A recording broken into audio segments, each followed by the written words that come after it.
Hello my lovely viewers, আমি নিশা। আমি আবারও নিয়ে চলে এসেছি তোমাদের জন্য একটা ভিন্ন পদের রেসিপি। তো আমার মিনি কিচেনে আজকে আমি তোমাদের বানিয়ে দেখাবো সিমই। তো তোমরা দেখতে থাকো কিউটভাবে কীভাবে ছোট্ট পাতিলের মধ্যে আমি সিমই রান্না করে দেখাই। তো আমার ছোট্ট উনুনের মধ্যে থেকে আমি এর মধ্যে বসিয়ে দিলাম কড়াই। তো কড়াইটা গরম হোক, তার সাথে সাথে তোমাদের সাথে গল্পও চলবে। তো দেখতে পাচ্ছ তোমরা সেটআপটা, জানি একটু অগোছালো হয়ে রয়েছে। কড়াটার মধ্যে আমি দিয়ে দেবো ঘি। তো ঘিটা গরম হোক। তো যেটা বলছিলাম, সেটআপটা একটু অগোছালো হয়ে আছে, তোমরা সাপোর্ট করো, প্রচণ্ড পরিমাণে ভিডিওগুলোকে শেয়ার করো, লাইক করো, সাবস্ক্রাইব করো, যাতে আমি এগিয়ে যেতে পারি। চেষ্টা করব তোমাদের ভালো ভালো ভিডিও দেওয়ার জন্য। তো কথা বলতে বলতেই এর সাথে দিয়ে দিলাম আমি সিমই। তোমরা লুজ সিমই বা প্যাকেট সিমই যা ইচ্ছে ইউজ করতে পারো। আমি এখানে প্যাকেট সিমই নিয়ে নিয়েছি। এটাকে ভালো করে ভাজতে হবে যাতে এর কাঁচা গন্ধটা চলে যায়। তো তারপরে এর মধ্যে দিয়ে দিতে হবে কিছু ড্রাই ফ্রুট। আমি আমার পছন্দ মতো ড্রাই ফ্রুট নিয়ে নিয়েছি, তোমরাও তোমাদের পছন্দ মতো ড্রাই ফ্রুট নিয়ে নিও। আমি এখানে অ্যাড করেছি কিশমিশ, কাজু, পিস্তা। তোমরা চাইলে আরও কিছু অ্যাড করতে পারো, আরও টেস্ট বাড়বে। তো তারপরে এটাকে ভালো করে আমি ফ্রাই করে নেব।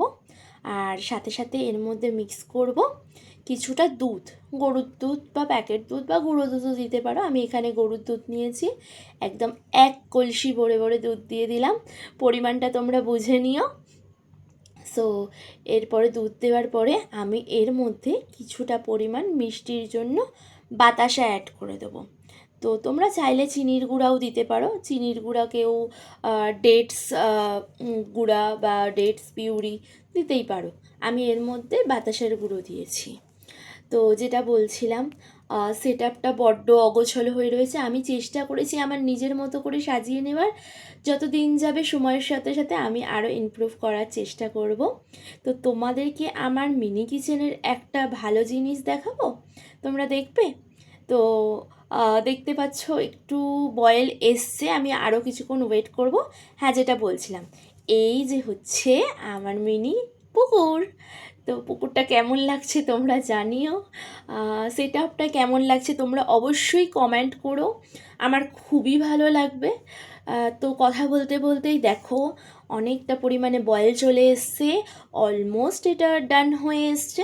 আমি আরও কিছুক্ষণ ওয়েট করব এটা একটু নরম হওয়ার জন্য। আর আমি একটু ঝোলঝোলই নামাবো, কেননা এটা ঠান্ডা হলে আরও বসে যাবে। তো প্রায় রেডি হয়ে গেছে, আমি এবার একটু আঁচটা কমিয়ে দেওয়ার চেষ্টা করব। আর তারপর আমার ছোট্ট মতন সারসি দিয়ে আমি এটাকে নামিয়ে নেব। একটু নামাতে গিয়ে প্রবলেম হচ্ছিল, যেহেতু ফার্স্ট একটু অসুবিধা হচ্ছিল, তোমরা একটু অ্যাডজাস্ট করে নিও।